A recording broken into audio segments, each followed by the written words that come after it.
हैं, हमारी कुछ माएँ भी बैठी होंगी, वो माएँ हैं जिनकी घर में बेटियां हैं। अगर आप एक बेटी की माँ हैं, अगर आप एक बेटे के बाप हैं, ये बेटे और बेटी भी आपके कंधे पर अल्लाह की अमानत है। अल्लाह ने अगर आपको औलाद दिया है, अल्लाह औलाद के बारे में सवाल करेगा।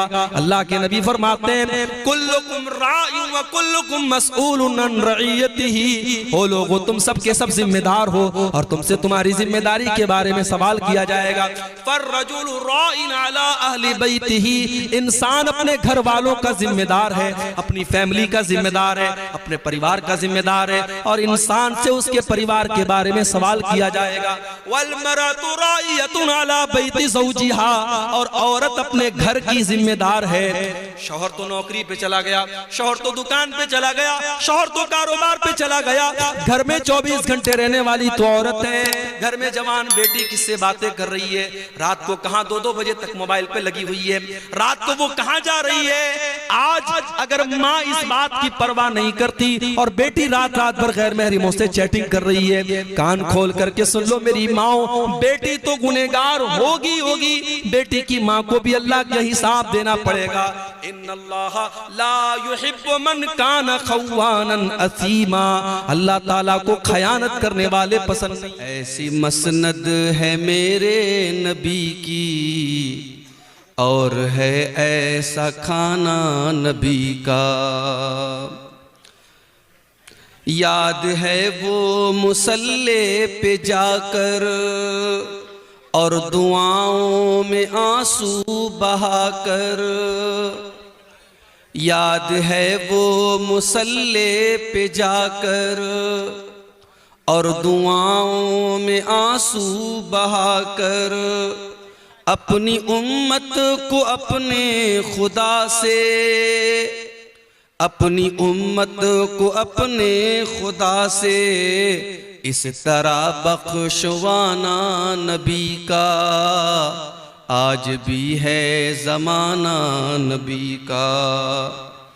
देखना है तो फूलों में देखो, देखना है तो फूलों में देखो, उनके हुस्नो अदा की नज़ाकत।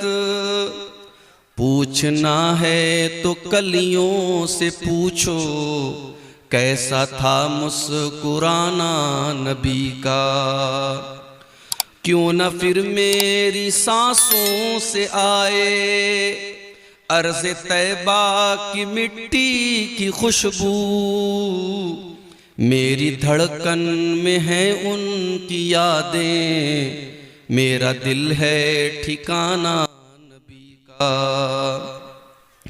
छोड़ा तन्हा न हिजरत की शब भी, अपने हमराह लेकर चले वो। छोड़ा तन्हा न हिजरत की शब भी, अपने हमराह लेकर चले वो।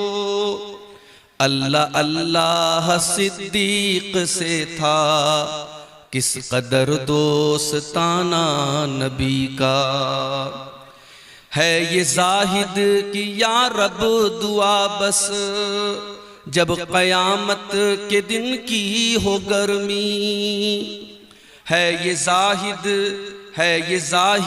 की या रब दुआ बस, जब क़यामत के दिन की हो गर्मी। लिख दे किस्मत में मेरी भी या रब, जामे कौसर पिलाना नबी का। कल भी था ये ज़माना नबी का, आज भी है ज़माना नबी का। अल्लाहुम्मा सल्लि व सल्लिम व बारिक अलैहि। मोहतरम हज़रात, रात के तकरीबन 2:30 बजने वाले हैं और मैं क्या बोलूं, ये वक्त ऐसा है कि मुकर्रिर को तकरीर करने से ज़्यादा सामने बैठी हुई पब्लिक को कैसे रोका जाए, कैसे उनको उनकी नींद का असर ख़त्म किया जाए, मुकर्रिर के सामने ये चैलेंज होता है। इसलिए मेरी अपनी ख्वाहिश ये होती है कि जलसों में बेहतरीन टाइम तकरीर करने का 11 से 12 के बीच में तकरीर का मौका मिले तो मुकर्रिर अपने मौजू पर बात अच्छे तरीके से कर सकता है। मगर सीमांचल के जलसे हम जानते हैं फजर की अजान तक आम तौर से चलते हैं और प्रधान वक्ता को आम तौर से बिल्कुल आखिर में टाइम दिया जाता है और जलसे वालों की दलील ये होती है कि हम आपको पहले दे देंगे तो पब्लिक चली जाएगी। और कई जगह तो ऐसा भी होता है रात को 2 बजे 2:30 बजे मैं आया, सामने 10-20 लोग बैठे हुए हैं, बाकी सब लोग जा चुके हैं। पहले का जमाना अलग था, लोगों के पास सवारियां नहीं थी, साधन नहीं थे। अब 95% लोगों के पास अपनी सवारियां हैं, अपने साधन हैं, अपनी बाइक है। जो लोग दूर दराज से आते हैं वो निकल जाते हैं। इसलिए मेरा मशवरा तो यही है कि अब धीरे धीरे प्रोग्राम का मिजाज आप 12 बजे तक का बनाइए। रात भर तकरीर सुनना सुनाना कोई जरूरी नहीं है और न उससे कोई बहुत खास फायदा है। बहरहाल 2:30 बजे के हिसाब से अभी भी जितने लोग पिंडाल के नीचे हैं, मैं अल्लाह का शुक्र अदा कर रहा हूं, बहुत बड़ी बात है। और आपने थाकबेन तो आमी बोल थाकबेन कि ना थाकबेन इंशाअल्लाह, आपने थाकबेन तो आमी बोल इंशाअल्लाह। और जब हम ये देखेंगे कि आप धीरे धीरे जा रहे हैं तो फिर हम इजाजत ले लेंगे और आखिर में कुछ सवालात अगर आपकी तरफ से आए तो इंशाअल्लाह उनका जवाब भी हम देने की कोशिश करेंगे। मेरे भाइयों, हम और आप मुसलमान हैं और एक मुसलमान की जिंदगी का मकसद होता है अल्लाह को खुश करना। हर चीज का अपना एक मकसद होता है। अब ये जितने यूट्यूबर लोगों ने कैमरे लगा के रखे हैं, इनका मकसद है रिकॉर्डिंग करना। ये जितने मधुमक्खी की तरह माइक के आसपास ये जो माइक लगे हुए हैं, इनका मकसद है मेरी आवाज को रिकॉर्ड करना। अब ये माइक लगा हो, कैमरा लगा हो और यूट्यूबर साहब बेचारे वो कैमरा ऑन करना भूल जाएं। अब वो आराम से बैठे हुए कि साहब मौलाना साहब की तकरीर चल रही है और हमारी मोबाइल में रिकॉर्डिंग हो रही है, और जैसे ही मैं तकरीर करके निकला तो अब वो शेरशाबादी में एक बड़ा मशहूर जुमला है, हस साला बोल देंगे। एक साहब कहने लगे कि शेरशाबादी लोग अगर हस साला बोल दिए तो फिर बात खत्म हो गई, वहां से मामला सारा खत्म। तो अब ये मकसद जो है रिकॉर्डिंग का, अगर वो मकसद ही पूरा ना हो तो ये मेहनत बेकार है। माइक का मकसद आप तक आवाज को पहुंचाना है। माइक अगर ये मकसद पूरा ना करे तो माइक वाले को पैसा ही ना दिया जाए। हर चीज का अपना एक मकसद है। एक मुसलमान की जिंदगी का मकसद क्या है? What is the purpose of our life? हमारे जीवन का उद्देश्य क्या है? हमारी जिंदगी का मकसद क्या है? क्यों पैदा किया अल्लाह ने हमें? अल्लाह तबारक व तआला ने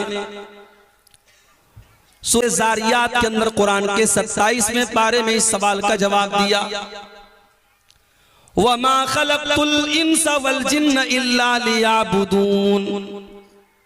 मेरे बंदो, हमने तुमको सिर्फ और सिर्फ अपनी इबादत के लिए पैदा किया है। वमा खलक़तुल जिन्न वल कैसे, पहले इंसा की पहले जिन्न, वमा खलक़तुल जिन्न वल इंसा इल्ला लियाबुदून। ऐ जिन्नात और इंसानों, हमने तुमको अपनी इबादत के लिए पैदा किया है। और कुरान के 29वें पारे में अल्लाह ताला ने इसको थोड़ा सा और खोल दिया है, अल्लज़ी खलक़ल मौता वल हयाता लियब्लुवकुम अय्युकुम अहसनु अमला। मेरे बंदो, हमने तुम्हारे जीवन और मृत्यु का जो निजाम बनाया, तुम्हारी जिंदगी और मौत का जो सिस्टम बनाया, इसलिए बनाया हम तुम्हारी परीक्षा लेना चाहते हैं, हम तुम्हारा इम्तिहान लेना चाहते हैं। लियब्लुवकुम अय्युकुम अहसनु अमला, कि तुम में कौन अच्छा अमल करता है, कौन ऐसा अमल करता है जो अल्लाह को राजी करने वाला, अल्लाह को खुश करने वाला है। तो हमारा मकसद अल्लाह को खुश करना है। हम जब कुर्बानी करते हैं ना अपने जानवरों की, तो कुर्बानी के टाइम हम जो दुआ पढ़ते हैं, दुआ में हम एक बात कहते हैं, इन्ना सलाती व नुसुकी व महयाया व ममाती लिल्लाहि रब्बिल आलमीन। बेशक मेरी नमाज, मेरी कुर्बानी, मेरा जीना, मेरा मरना सब अल्लाह रब्बुल आलमीन के लिए है। तो हमारी जिंदगी अल्लाह को राजी करने के लिए हमें सबसे ज्यादा अगर किसी से मोहब्बत होनी चाहिए तो अल्लाह से होनी चाहिए। अगर हम अल्लाह से ज्यादा मोहब्बत अपनी औलाद से करते हैं, अल्लाह से ज्यादा मोहब्बत अपने माल से करते हैं, अल्लाह से ज्यादा मोहब्बत अपने रिश्तेदारों से करते हैं, अल्लाह से ज्यादा मोहब्बत अपनी शोहरत और इज्जत से करते हैं, मेरे प्यारे साथियों, ये भी अल्लाह के साथ शिर्क करना है। कुरान का दूसरा पारा उठाओ, अल्लाह फरमाता है व मिनन नासि मन यत्तखिज़ु मिन दूनिल्लाहि अंदादन युहिब्बूनहुम कहुब्बिल्लाह। कुछ लोग अल्लाह का दर्जा दूसरों को देने लगते हैं, अल्लाह के बराबर दूसरों को ठहराने लगते हैं। वल्लज़ीना आमनू अशद्दु हुब्बन लिल्लाह। जबकि एक मोमिन, एक ईमान वाला सबसे ज्यादा अगर किसी से मोहब्बत करता है तो अल्लाह से करता है। और अगर हम अल्लाह से मोहब्बत नहीं करेंगे, अपनी जिंदगी के मकसद को पूरा नहीं करेंगे, अल्लाह के दीन से पलट जाएंगे, तो वही होगा हमारे साथ जो फलस्तीन में हो रहा है। ये अल्लाह का कानून है। अल्लाह ने कुरान में बता दिया कि अगर तुम फिर जाओगे हम बदल के दूसरी कौम को ले आएंगे। या अय्युहल्लज़ीना आमनू मन यर्तद्द मिनकुम अन दीनिही फसौफा यातिल्लाहु बिक़ौमिन। ऐ ईमान वालो, अगर तुम अल्लाह के दीन से पलट जाओगे, अगर तुम अल्लाह के दीन से पीछे हो जाओगे, फिर जाओगे, अल्लाह ताला दूसरी कौम को ले आएगा और ऐसी कौम को लाएगा युहिब्बुहुम व युहिब्बूनहु। अल्लाह उनसे मोहब्बत करेगा, वो अल्लाह से मोहब्बत करेंगे। अज़िल्लतिन अलल मोमिनीन, जो ईमान वालों के लिए बड़े नर्म होंगे। इज्जतिन अलल काफिरीन, और काफिरों के लिए बड़े सख्त होंगे। युजाहिदून फी सबीलिल्लाह, अल्लाह ऐसे लोगों को लाएगा जो अल्लाह की राह में जिहाद करेंगे। वला यखाफून लौमत लाइम, और किसी की परवाह नहीं करेंगे, किसी से डरेंगे नहीं। अगर हम अल्लाह से मोहब्बत नहीं करेंगे, हम परवाह नहीं करेंगे कि अल्लाह हमसे खुश है कि नहीं, अल्लाह हमसे नाराज तो नहीं है, अगर हम इस बात की परवाह करना बंद कर देंगे, अल्लाह दूसरी कौम को ले आएगा और अल्लाह हमें जमीन से मिटा देगा। और आज हम कायनात में ये चीज मेरे भाइयों हम देख रहे हैं। तो आज की तकरीर का मेरा मौजू क्या है? वो कौन सी ऐसी चीजें हैं जो अल्लाह को पसंद नहीं है, जिनका नाम लेकर के अल्लाह ने कहा कि ये काम मत करना, ये काम मुझे पसंद नहीं है, मैं ये काम पसंद नहीं करता, अगर ये करोगे तो मैं नाराज हो जाऊंगा। भाई मोहब्बत करते हो ना अल्लाह से, अगर अल्लाह से मोहब्बत करते हो तो फिर परवाह करनी पड़ेगी कि अल्लाह को क्या पसंद है और क्या नापसंद है। तो आज हमारी तकरीर का टॉपिक है अल्लाह को क्या नापसंद है। तो सुनेंगे इंशाअल्लाह, और सिर्फ सुनना नहीं है, इंशाअल्लाह अमल भी करना है। जितनी चीजें बयान की जाएंगी कुरान की रोशनी में और हदीस की रोशनी में बयान की जाएंगी, और नंबर से मैं बयान करूंगा। और मकसद यह है कि इन चीजों से हम अपने आप को बचाएं, जिन चीजों का नाम लेकर के अल्लाह ने कहा कि ये चीज हमें पसंद नहीं है। आइए कुरान का दूसरा पारा खोलते हैं। अल्लाह फरमाता है वक़ातिलू फी सबीलिल्लाहिल्लज़ीना युक़ातिलूनकुम। ऐ ईमान वालो, तुम उनसे जंग करो जो तुमसे जंग करते हैं, तुम उनसे लड़ाई करो जो तुमसे लड़ाई करते हैं। वला तातदू, और देखो लड़ाई के मैदान में हद से तजावुज न करना, अल्लाह की बनाई हुई हद को पार न करना। इन्नल्लाह ला युहिब्बुल मुअतदीन, अल्लाह ताला हद पार करने वालों को पसंद नहीं करता। दुनिया वालों ने एक उसूल बनाया है। क्या उसूल है? Everything is fair in love and वार। प्यार में और जंग में सब जायज है। देखो आज जंग में क्या हो रहा है। एक तरफ हमास ने हमला किया इसराइल पर और 200-400-500 लोगों को मारा। मीडिया की रिपोर्ट्स ने बताया बच्चे भी मरे, औरतें भी मरे। इस्लाम के अकॉर्डिंग गलत है बच्चों को मारना, औरतों को मारना। जो जंग के मैदान में नहीं आया, जो लड़ नहीं रहा है, उसको नहीं मार सकते। अगर हमास के हमले में बच्चे मरे हम कंडेम करते हैं, अगर हमास के हमले में बेकसूर मरे हम मजम्मत करते हैं, हम निंदा करते हैं उसकी। मगर बदले में क्या हुआ? 500 के बदले में 7,000 लोग अब तक मारे जा चुके हैं, मीडिया की रिपोर्ट के मुताबिक। पूरा शहर गाजा तबाह हो चुका है, हॉस्पिटलों के ऊपर बमबारी हो रही है, छोटे छोटे मासूम बच्चे मर रहे हैं और दुनिया के कानों पर कोई फर्क नहीं पड़ रहा है। तो मेरे भाई, ये जंग है। जंग में लोग कहते हैं सब जायज है, बच्चे मरे जायज है, औरतें मरे जायज है। मेरे नबी ने क्या फरमाया? मेरे नबी जब जंग के मैदान में अपने सहाबा को भेजते हैं तो क्या फरमाते हैं? उग़ज़ू बिस्मिल्लाह, जाओ अल्लाह का नाम लेकर के लड़ो। वक़ातिलू फी सबीलिल्लाह, और जाओ तुम अल्लाह के रास्ते में जाकर के लड़ो। वला तक़तुलू वलीदन, किसी बच्चे को कत्ल न करना। वला तक़तुलू शैख़न फ़ानिया, कोई ऐसा बूढ़ा इंसान है जो जंग के मैदान में लड़ नहीं रहा है, जो मैदान जंग से किनारे है, उसको खबरदार कत्ल न करना। वला तग़ुल्लू, जंग के मैदान में भी किसी के साथ खयानत मत करना, किसी के साथ धोखा मत करना, किसी के साथ फ्रॉड मत करना। वला तक़तऊ शजरतन, किसी पेड़ को न काटना, किसी इबादतगाह को मत गिराना, किसी के पूजा स्थल को मत गिराना। ये इस्लाम ने उसूल बताए। दुनिया का उसूल है जंग में सब जायज है, मेरे नबी का उसूल है नहीं, जंग के मैदान में भी सब जायज नहीं है। वही बात कुरान कह रहा है, ऐ ईमान वालों, जब तुम अपने दुश्मनों से जंग करो, जब तुम अपने दुश्मनों से लड़ाई करो, वला तातदू, तो हद पार मत करो। अल्लाह ताला ने हर चीज की हद बनाई है। इंसान जवान होता है, लड़का बालिग होता है, लड़की बालिग होती है। अल्लाह ने दोनों के अंदर जिनसी ख्वाहिश रखी है, सेक्सुअल डिजायर रखा है। मर्द को औरत की जरूरत है, औरत को मर्द की जरूरत है। अल्लाह ने इस ख्वाहिश को पूरा करने का जायज तरीका निकाह को बनाया, लड़का लड़की का निकाह कर दिया जाए, उनकी ख्वाहिश को सही तरीके से पूरा किया जाए। अब वही लड़का और वही लड़की अगर जिना का रास्ता अपनाए, अगर बदकारी का रास्ता अपनाए, अगर गलत लोगों से रिलेशनशिप कायम करे, मेरे प्यारे साथियों, यही अल्लाह की हद से तजावुज करना है। और अल्लाह फरमाता है, वला तातदू इन्नल्लाह ला युहिब्बुल मुअतदीन, अल्लाह की हद कभी पार मत करना, अल्लाह हद पार करने वालों को पसंद नहीं करता है।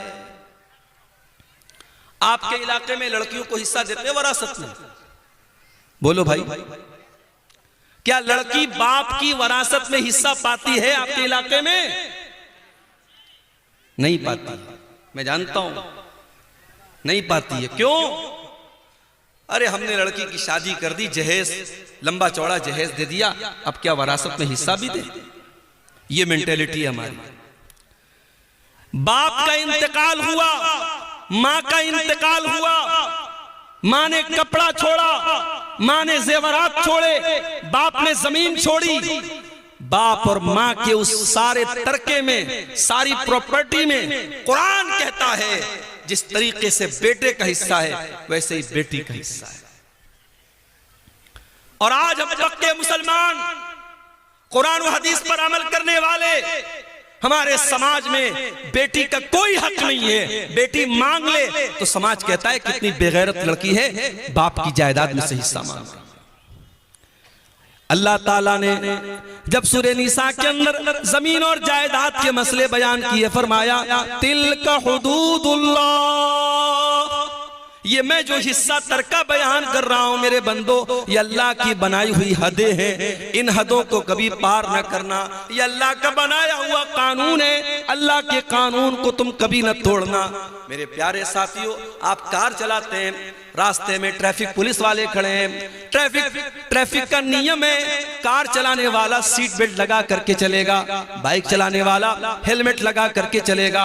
अगर कहीं पर सिग्नल है तो रेड सिग्नल होने पर गाड़ी आगे बढ़ाएगा और ग्रीन सिग्नल होने पर वो गाड़ी आगे नहीं बढ़ाएगा। ये ट्रैफिक के बनाए हुए कानून है। हमने ट्रैफिक का सिग्नल तोड़ दिया, हमने हेलमेट नहीं लगाया, हमने कार चलाने के टाइम सीट बेल्ट नहीं लगाया, कैमरा लगा हुआ है, ऑटोमेटिक कैमरा लगाए, कैमरे में फोटो आ गया कि जनाब आपने सीट बेल्ट नहीं लगाया, आपने हेलमेट नहीं लगाया, आज ऑटोमेटिक सिस्टम हो चुका है।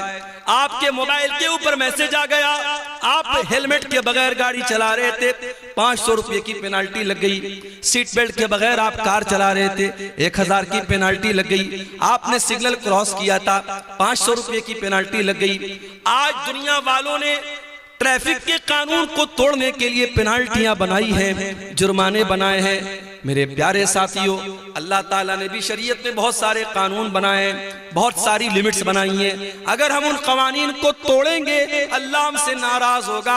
अल्लाह पेनाल्टी तो नहीं लगाएगा, लेकिन अल्लाह ताला नाराज होगा, और जब वो नाराज होगा तो फिर हमारा अंजाम बहुत बुरा होने वाला है। इसीलिए अल्लाह फरमाता है वला तातदू इन्नहु ला युहिब्बुल मुअतदीन। हो लोगो, तुम अल्लाह की हद को कभी पार न करना, अल्लाह हद पार करने वालों को पसंद नहीं करता।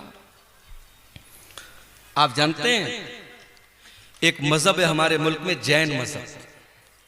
जैन मजहब के लोग कोई गोश्त नहीं खाते, वो 100% शाकाहारी होते हैं। और इतना ही नहीं, वो जब चलते हैं तो मास्क लगा के चलते हैं। क्यों? क्योंकि उनका कहना है जब हम हवा में सांस लेते हैं तो बहुत सारे कीड़े मकोड़े और बहुत सारे जरासीम और कीटाणु हमारे सांस लेने से मर जाते हैं, तो हम मास्क लगा लेते हैं ताकि उनकी हत्या न हो। बहुत सारे जैन मजहब के जो उनके गुरु होते हैं वो नंगे रहते हैं, क्योंकि उनके मजहब के जो रहनुमा है उनकी तालीम है कि कपड़ा भी मत पहनो, नंगे हो। ये जैन मजहब की तालीम है। इस्लाम की तालीम क्या है?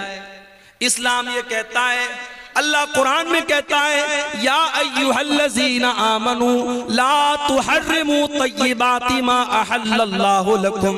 ऐ ईमान वालों, खबरदार, जिस चीज को अल्लाह ने हलाल किया है तुम्हें हराम करने का कोई अधिकार नहीं है। ठीक है, कोई शाकाहारी हो सकता है, कोई मुसलमान भी ऐसा हो सकता है उसको गोश्त पसंद नहीं है, वो सब्जी खाता है, वो दाल खाता है, बहुत अच्छी बात है, कोई मसला नहीं, कोई हर्ज की बात नहीं। लेकिन अगर वो गोश्त को हराम समझता है, वो ये समझता है कि गोश्त का खाना सही नहीं है, ये जीव हत्या है, ये जानवरों का कत्ल है, ये जानवरों का खून बहाना है, कान खोल करके सुन लो। अल्लाह फरमाता है या अय्युहल्लज़ीना आमनू ला तुहर्रिमू तय्यिबाति मा अहल्लल्लाहु लकुम। ईमान वालो, जो चीज अल्लाह ने तुम्हारे लिए हलाल की है, जो चीज अल्लाह ने जायज की है, तुम कौन होते हो हराम करने वाले? तुम कौन होते हो नाजायज करने वाले?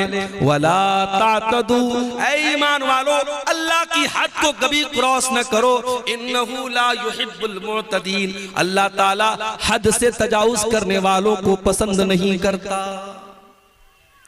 पता ये चला, अल्लाह ने अगर किसी चीज को हराम किया है हम हलाल नहीं कर सकते, और अल्लाह ने हलाल किया है हम हराम नहीं कर सकते। एक मर्तबा अल्लाह के नबी ने अपने ऊपर शहद को हराम कर लिया। अपनी एक बीवी के कहने पर जब उस बीवी ने अल्लाह के नबी से कहा कि अल्लाह के नबी, आपके मुंह से मगाफिर की महक आती है। मगाफिर एक बदबूदार फूल होता था। अल्लाह के प्यारे नबी हजरत ज़ैनब के यहाँ से शहद खा के आया करते थे, और दूसरी बीवियों को पसंद नहीं था, शहद खाने की वजह से देर हो जाया करती थी। तो उन्होंने कहा अय अल्लाह के नबी, आपके मुंह से मगाफिर की महक आती है। अल्लाह के नबी ने अपनी बीवी को राजी करने के लिए ये कसम खा ली कि मैं आज के बाद शहद नहीं खाऊंगा।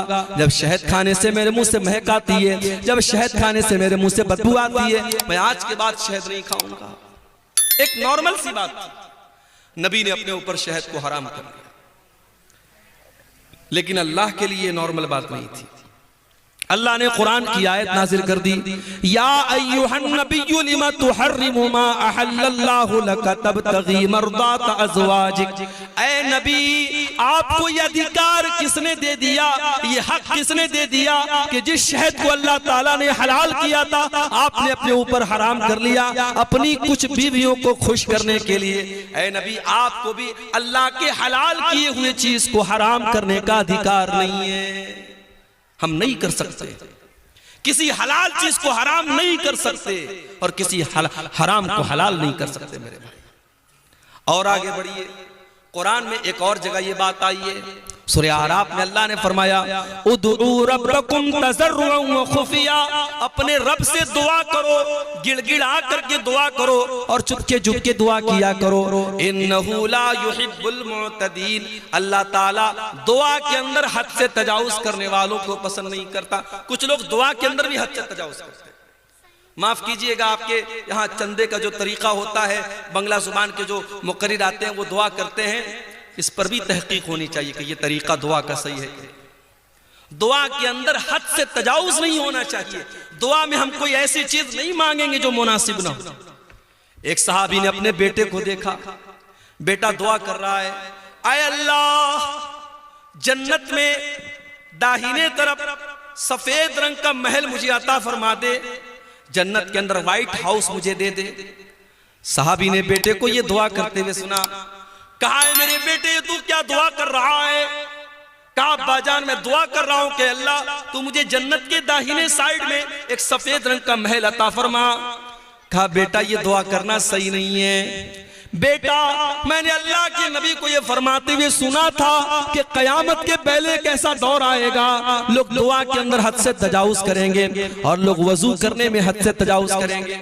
ऐ मेरे बच्चे, जब तुझे दुआ करना हो तो सिंपल ये दुआ कर, आय अल्लाह मैं जन्नत का सवाल करता हूँ, मैं जहन्नम से तेरी पनाह मांगता हूँ। उसमें इतनी डिटेल मत बयान करो। अपनी दुआ में ये मत कहो कि अल्लाह जन्नत के दाहिने साइड में मुझको ये महल अता फरमा। ये दुआ के अंदर हद से तजावुज करना है।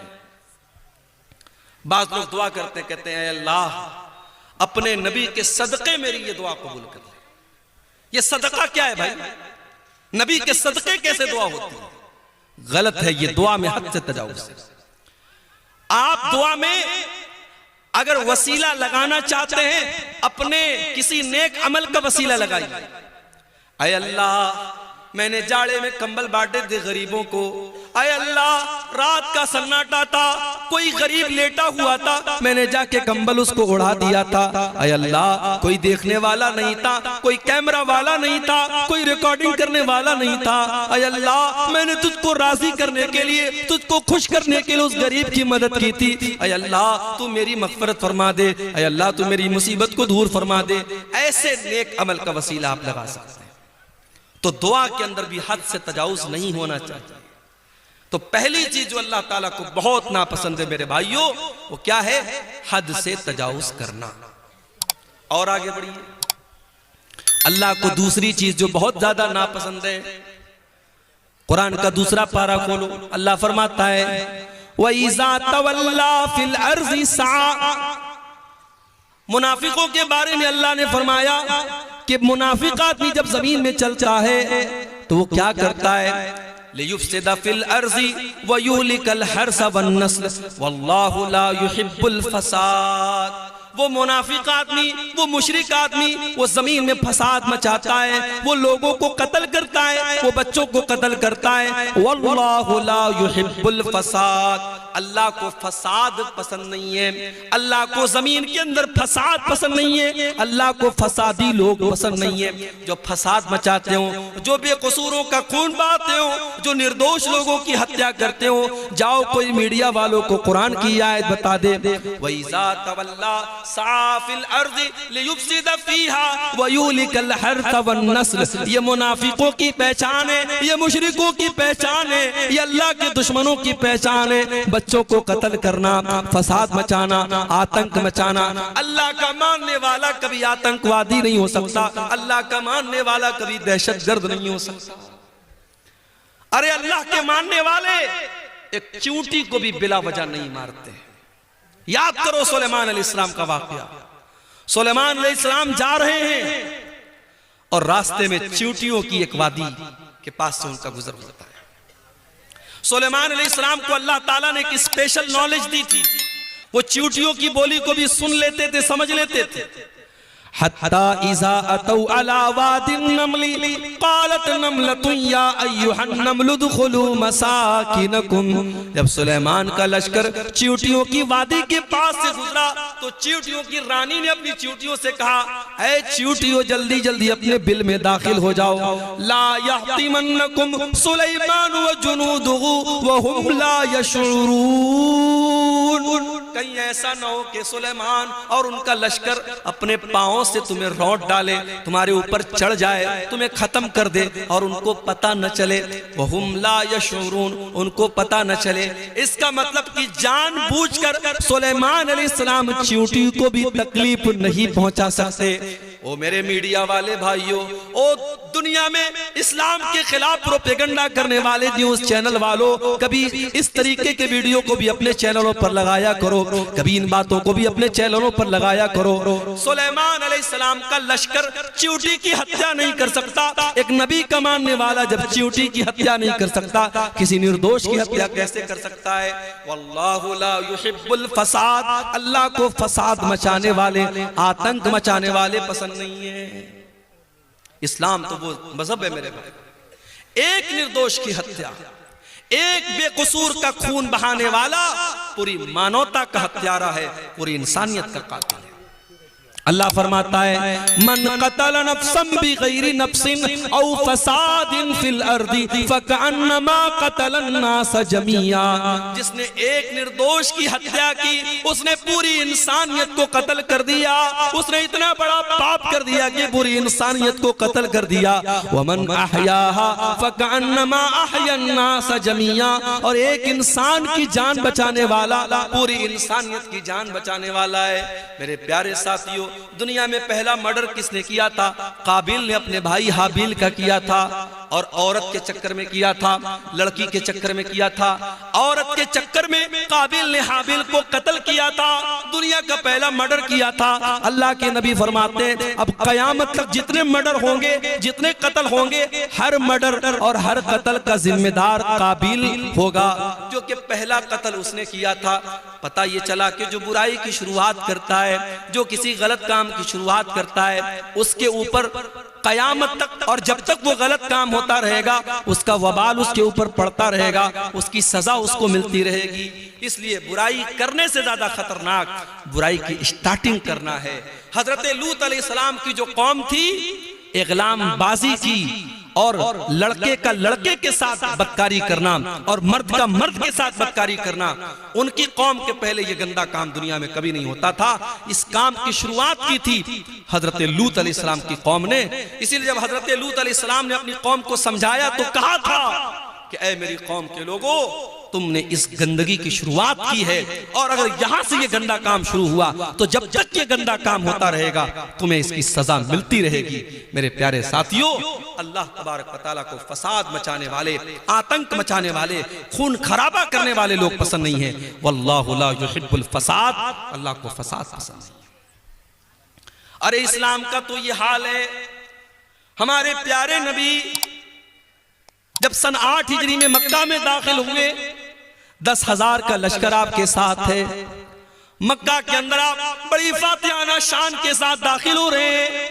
ये वही मक्का है जहां से आपको निकाला गया है। ये वही मक्का है जहां अल्लाह की बारगाह में सजदा करना आपके लिए हराम कर दिया गया, जहां नमाज की हालत में आपका गला दबाने की कोशिश की गई, जहां नमाज की हालत में आपकी गर्दन में चादर डाली गई, जहां नमाज की हालत में आपकी गर्दन के ऊपर गंदगी डाली गई।